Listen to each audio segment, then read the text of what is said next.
Ya. Entonces, última clase de teoría. Ya, la siguiente va a ser una clase para el sábado para terminar de revisar todos los archivos que se les ha dejado. Sí, sí va a haber recuperación. El mismo sábado lo voy a poner. Pero después de que den todos los controles, que ya los he puesto. Entonces, hoy día es esta sesión. Hay otra sesión el 18 de julio. La tarea con dos es la misma, ¿ya? Pero tienen que subir dos archivos. Este registro de interesados, esta matriz de análisis de los interesados que los vamos a ver ahora. Como siempre, la lectura, que es el capítulo 13, y los controles, un control que va a estar activo desde mañana, me parece. A ver.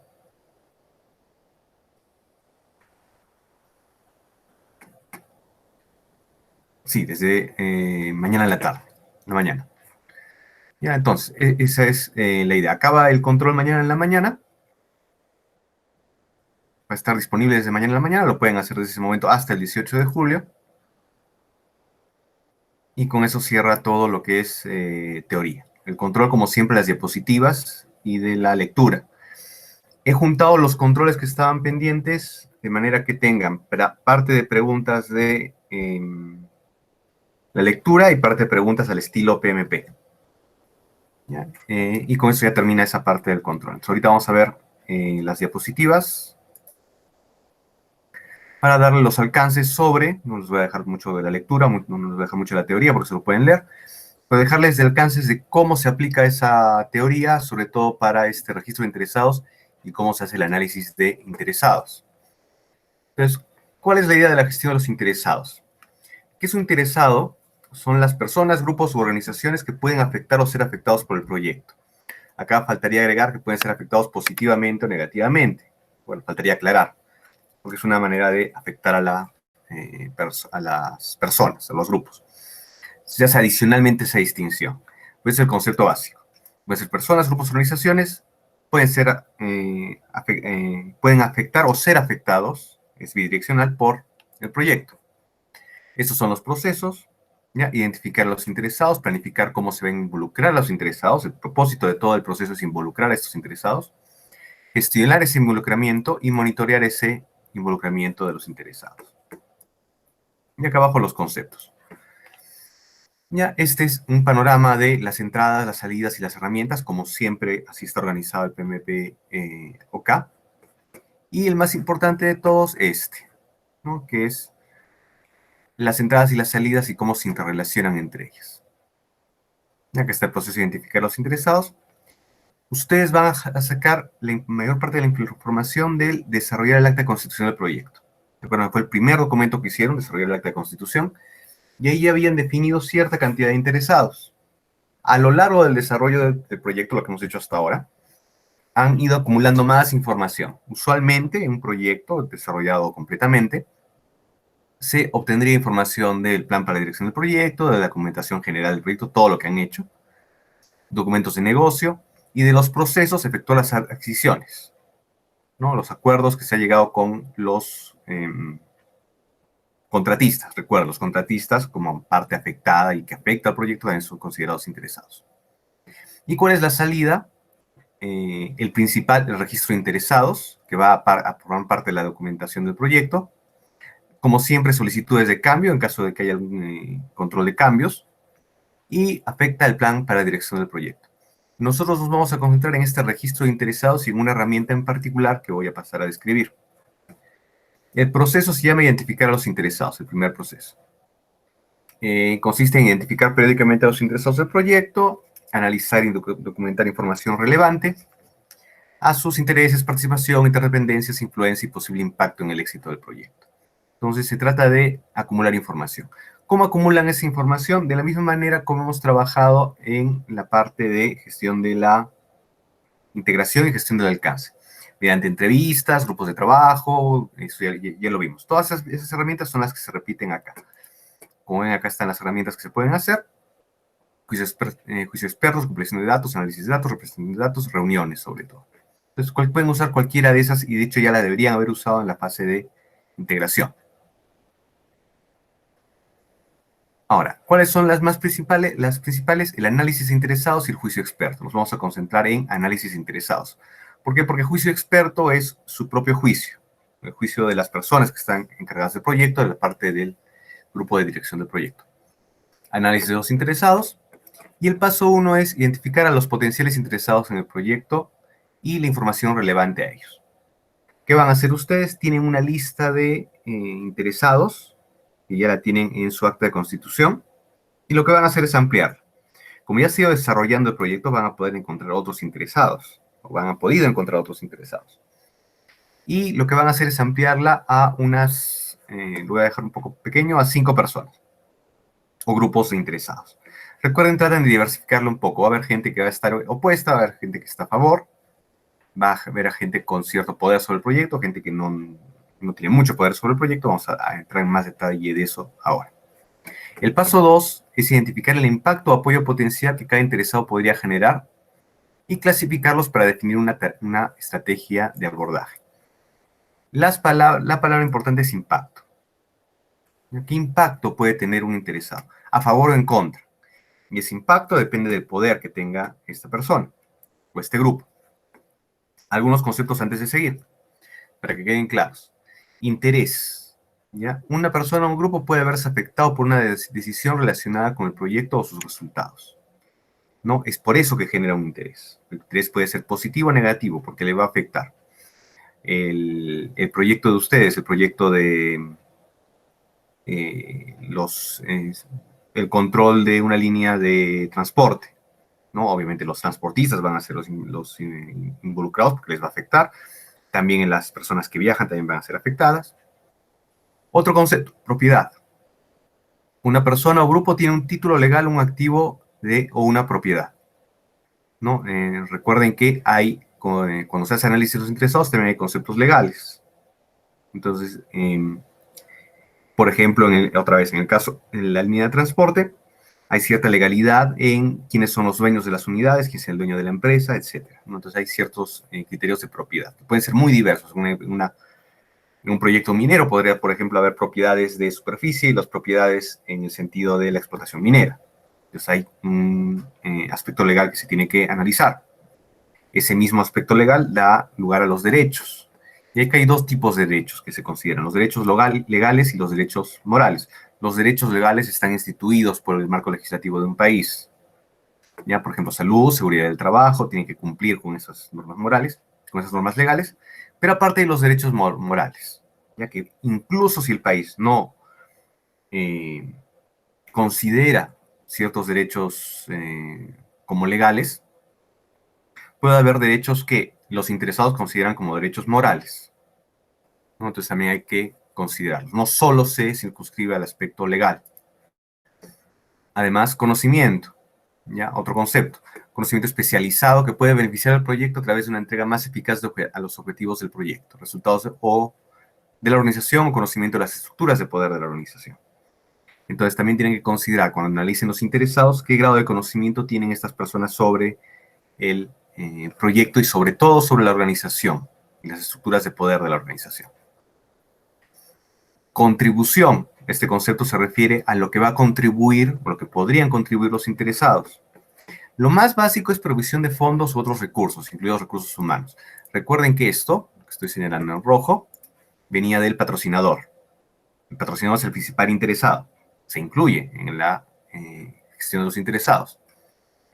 Pero hay contribuciones, ¿ya?, que vienen de otras personas, no son parte del contrato del proyecto. Una contribución no es parte del contrato del proyecto, no es que le pagues a una persona por su contribución, sino que pueden estar contribuyendo interesadamente o desinteresadamente en el proyecto. ¿Ya? Puede ser incluso una contribución positiva o una contribución negativa. Pueden tener recursos, tomarse un tiempo para oponerse al proyecto. Entonces, eso se considera también cuando se hace el análisis de los interesados. Puede tomar dos formas, como el respaldo para promover los objetivos del proyecto, positivo como les comentaba, o actuar como amortiguador ante el proyecto, es decir, opuesto, y a las estructuras del poder de la organización y su política. Ejemplo clásico, en los proyectos mineros puede haber oposición por parte de la comunidad o incluso apoyo por parte de la comunidad, ¿no? Y puede haber unos terceros, ¿ya?, por ejemplo, ONGs ambientales, que su contribución sea para amortiguar el proyecto. Es contribución, ¿ya? Puede ser positiva o negativa, pero es contribución porque están dedicando recursos en tiempo y en dinero para oponerse al proyecto. ¿Cómo se representan esos datos? En esta matriz, que es la matriz de poder e interés. Es la primera que vamos, es el segundo trabajo que vamos a hacer. Aprovecharemos para verla. ¿Cuál es la idea de la matriz de poder e interés? En el eje horizontal, el interés, en el eje vertical, el poder, y se va a definir en 4 cuadrantes. Y cada uno de los cuadrantes determina cómo van a manejar, cuál va a ser la estrategia que van a usar para manejar a ese grupo de interesados. Entonces tienen su lista de interesados, y al igual que hicimos con la matriz de riesgos, ustedes van a colocar en alguno de estos espacios a los grupos o personas interesadas. Y dependiendo de dónde estén ubicados, utilizan una de estas estrategias.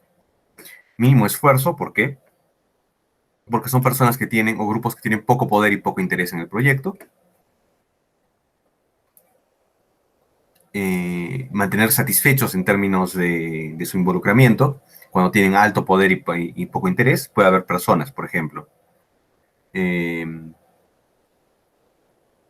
gerente de transportes, en el caso de su proyecto. El gerente regional de transportes. ¿No? Se entera de que están haciendo un proyecto de ese tipo.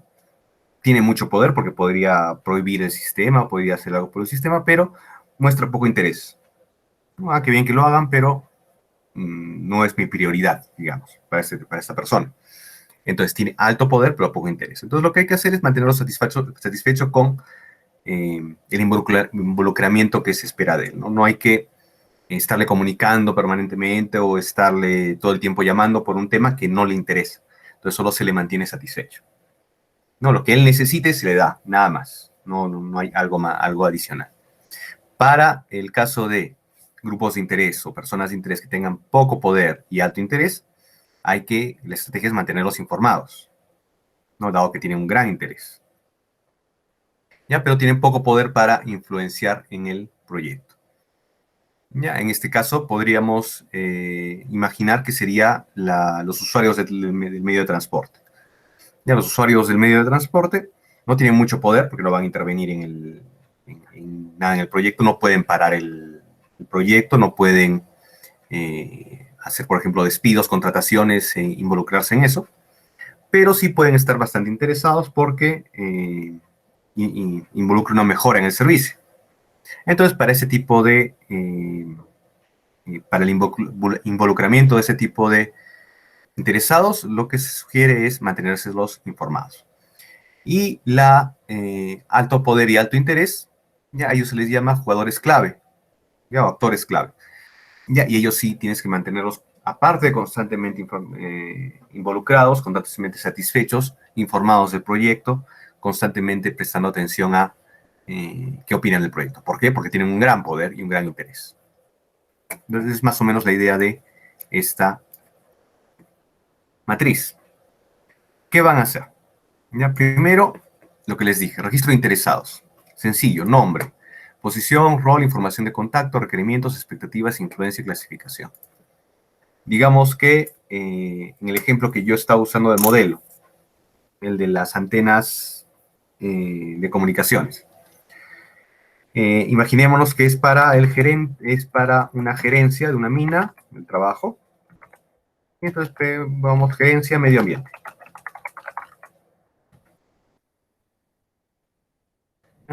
Entonces, vamos a ver, gerente medio ambiente, que es su posición.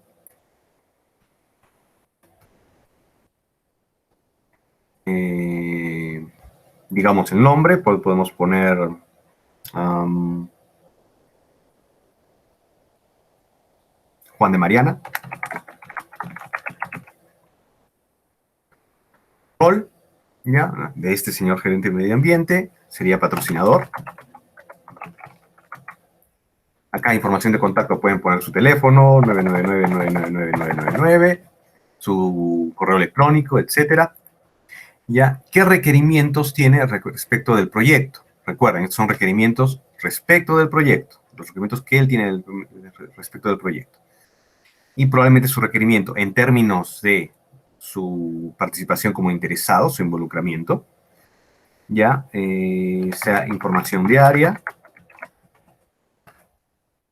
ya, y bueno, digamos nada más, ¿no? Expectativas, ya que espera del proyecto, ya, y digamos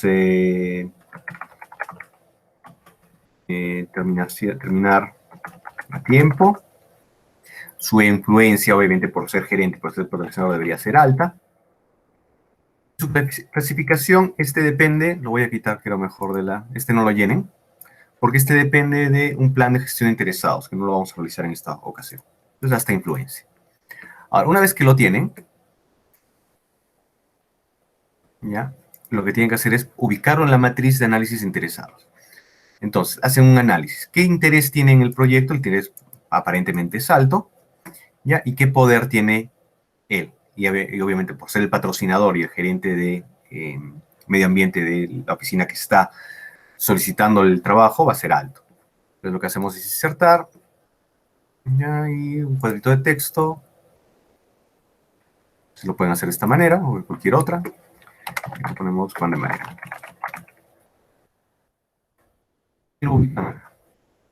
Y de acuerdo a eso van a poder gestionar los interesados. ¿No? Entonces van a hacer esas dos, la matriz de análisis de interesados y el registro de interesados, que son estos dos. Es la que vamos a hacer porque es la más común, la más representativa de esta gestión. Ahora, no es la única, ¿no? Una más moderna, que agrega una dimensión a la matriz de poder e interés, es el cubo de interesados, ¿no? Que le agrega digamos, una tercera dimensión. ¿No? ¿Y cuál es la tercera dimensión, aparte de poder e interés? Le agrega la dimensión de actitud. ¿Ya? Y actitud puede ser positiva o negativa, ya en el sentido de ser a favor del proyecto o en contra del proyecto. Entonces, a la matriz de interesados le agrega una tercera dimensión que tiene que ver con qué actitud tiene hacia el proyecto, si es de oposición o de apoyo al proyecto.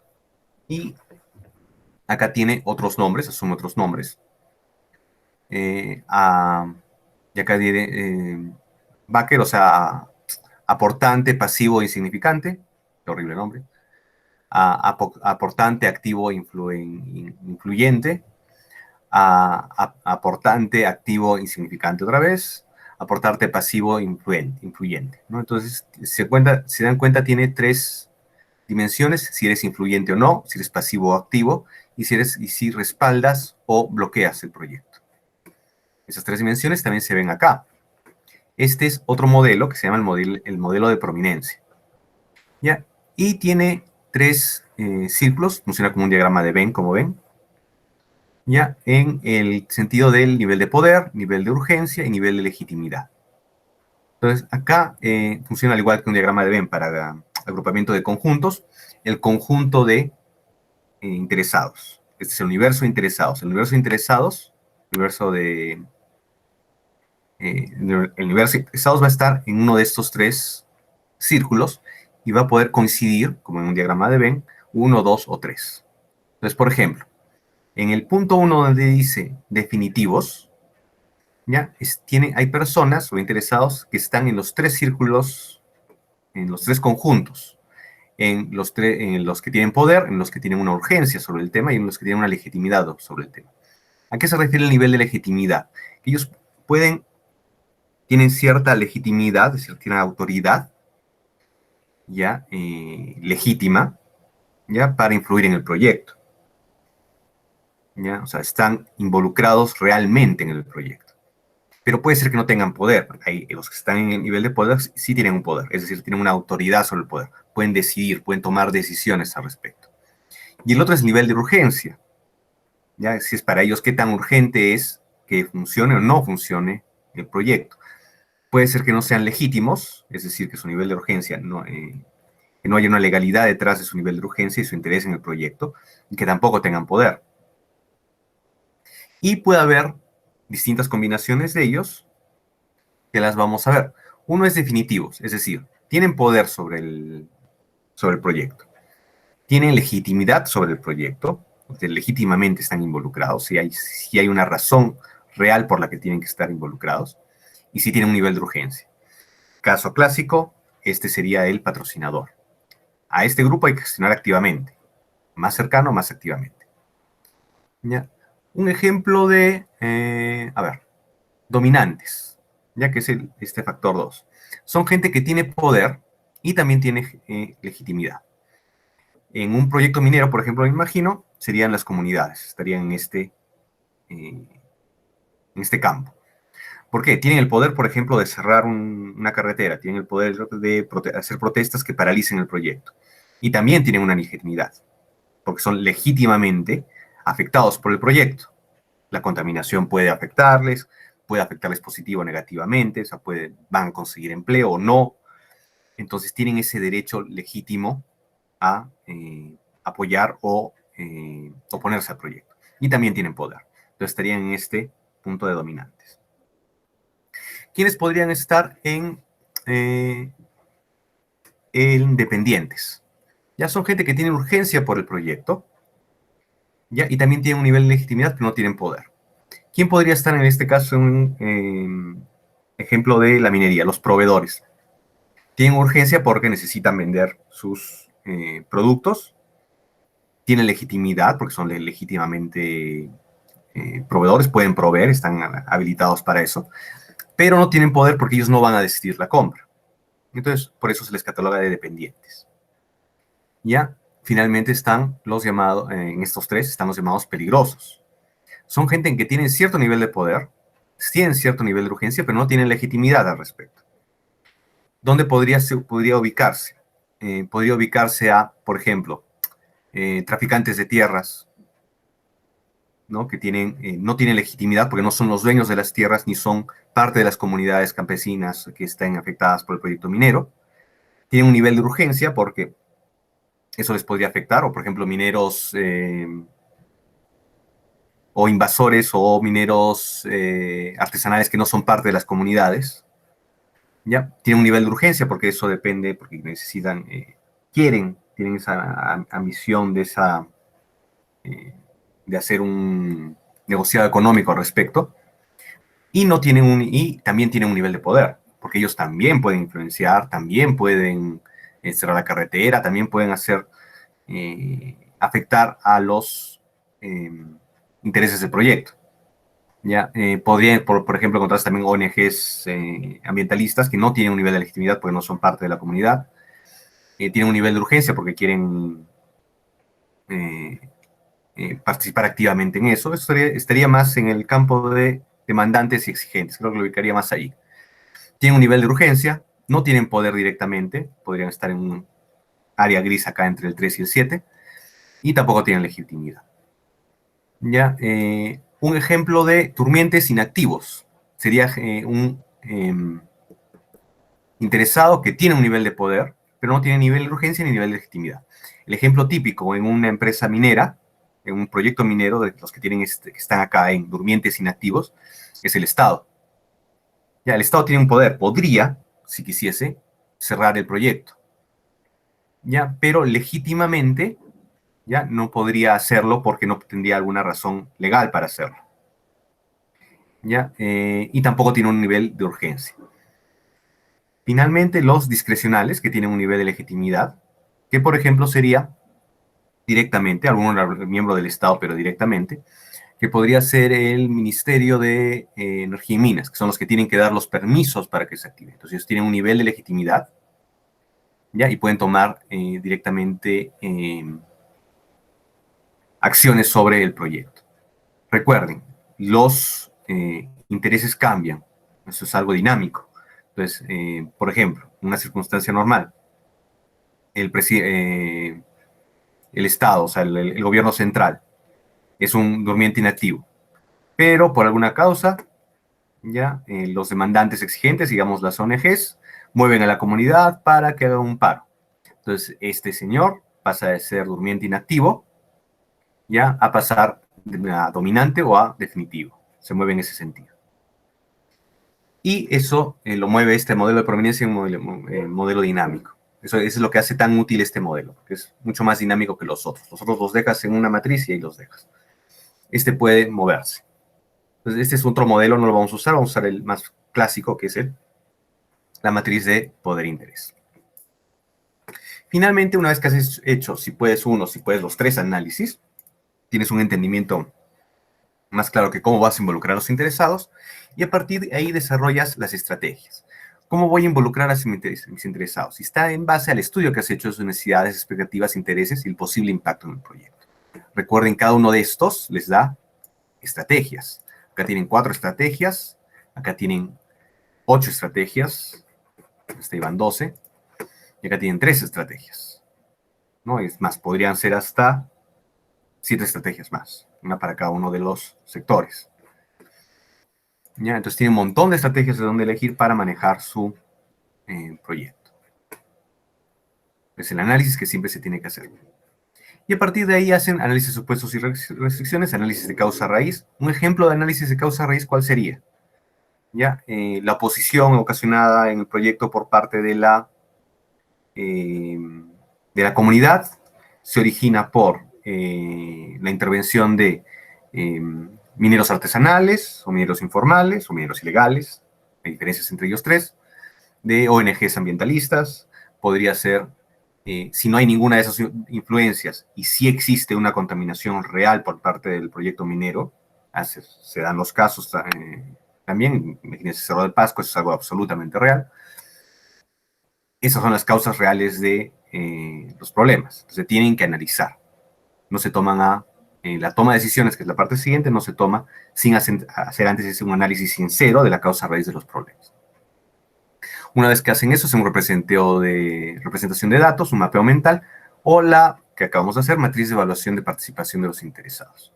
Y eso que genera, no lo vamos a realizar porque en el fondo es un resumen de la matriz, en nuestro caso, el plan de involucramiento de los interesados. ¿Qué voy a hacer con mis interesados? Este es un modelo de cómo se trabaja. Acá está el plan de involucramiento de los interesados y toda la información que tienen que adquirir para hacerlo. ¿Ya? Esta matriz de evaluación del incremento de los interesados ya es la salida de este proceso. ¿Y cómo funciona? Es una lista de interesados ya con los niveles de participación. Recuerden, esta es también una lista, todo en el proceso de interesados es dinámico, desde desconocedor, reticente, neutral, de apoyo o líder. ¿Ya? Y ustedes tienen que poner, por ejemplo, para el interesado 1, ¿dónde quiero que esté? ¿Ya? Esa es la D, deseado, desired. ¿Ya? Y ¿dónde está ahora? ¿Ya? Y en este caso es C por, en inglés, current. Entonces el interesado 1 podría ser, digamos, un participante del gobierno. Ustedes quieren que lo apoyen, ya, digamos, congresistas de la República. Quieren que apoyen un proyecto, pero en este momento desconocen el proyecto. Entonces, ese ejemplo de un interesado sería este. Una persona que ustedes quieren que apoye, ¿ya? Pero que en este momento está desconociendo el proyecto. El interesado 2, ¿qué sería? Una persona que actualmente está neutral, pero ustedes quisieran que apoye. Y el interesado 3 sería alguien que ustedes quieren que apoye y que actualmente está apoyando el proyecto. Una vez que la D y la C están en el mismo lugar, ya no tienen que hacer nada. Y estos son los lugares que pueden poner. Desconocedor, no sabe o no le interesa el proyecto. Reticente, se opone. Neutral, le da igual el proyecto. De apoyo, lo ideal, que todos apoyen el proyecto. ¿Y quién podría liderar el proyecto? Más que un apoyo, alguien que quiera empujar el carro. Es la matriz de evaluación de involucramiento de los interesados. Una vez que tienen esa matriz, lo que hacen es, empieza el proyecto y se gestiona ese involucramiento. ¿Y qué es gestionar el involucramiento? Hacer que esta C se mueva hasta donde está la D. A través de las estrategias que se han definido en el proceso anterior. Comunicarse y trabajar con los interesados para satisfacer sus necesidades y expectativas, abordar los incidentes y fomentar la participación adecuada de los interesados. Entonces, ¿cómo voy a trabajar? ¿Qué incidentes puede haber? Es la parte más compleja de esta gestión. ¿Y qué herramientas te da? Las habilidades interpersonales, gestión de conflictos, conciencia cultural, muy importante, negociación, observación y conversación, y conciencia política. Son las que se consideran en el PMP. Obviamente, si se dan cuenta, son habilidades blandas, muy difíciles de desarrollar en temas de ingeniería, pero que se aconseja mucho que se desarrollen. El plano de cómo se gestiona, cómo es este proceso, y una lista de las habilidades, divididas entre habilidades de gestión y habilidades interpersonales. generar confianza, resolver conflictos, es la escucha activa, superar la resistencia al cambio, habilidades de redacción, oratoria, negociación, habilidades de presentación. El hecho de que se necesiten estas habilidades para el involucramiento de los interesados hace que sea tan difícil conseguir profesionales hábiles en estas materias, y por eso es tan difícil muchas veces llegar a buen término esta estrategia. Se dan cuenta, aunque es el último capítulo del PMP y es uno de los capítulos, no es una de los capítulos centrales, que son costo, alcance y cronograma, es sin embargo muy importante y es una razón para muchos descarrilamientos de proyectos. O sea, si todo esto hubiese salido bien de entrada, ahorita tendríamos Tía María y estaría actuando. Si hubiese habido una buena gestión de involucramiento de los interesados. ¿No? Entonces, estas técnicas tienen que ser, son importantes para el éxito de un proyecto, especialmente en países y en circunstancias o condiciones tan conflictivas como la nuestra. Entonces, resumiendo, acá ya terminan las diapositivas, es la parte teórica. Ya, les recuerdo, el control va a estar a partir de mañana en la tarde. Ya, lo resuelven, incluye preguntas de la lectura y de las diapositivas. Y, como siempre, para el 18 de julio, el registro de interesados y la matriz de análisis de interesados. Son los dos últimos formatos que se les va a pedir. Y, aquí están los ejemplos. Hacen los dos, solo 5 interesados. Háganlo lo más diverso posible, por favor, para que estén un poquito distribuidos, idealmente, en la matriz de análisis de interesados. ¿Hasta ahí alguna consulta, pregunta?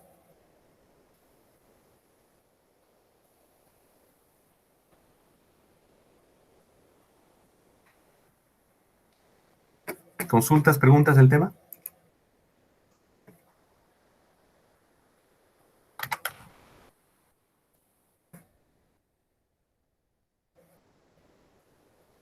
Ya, entonces queda.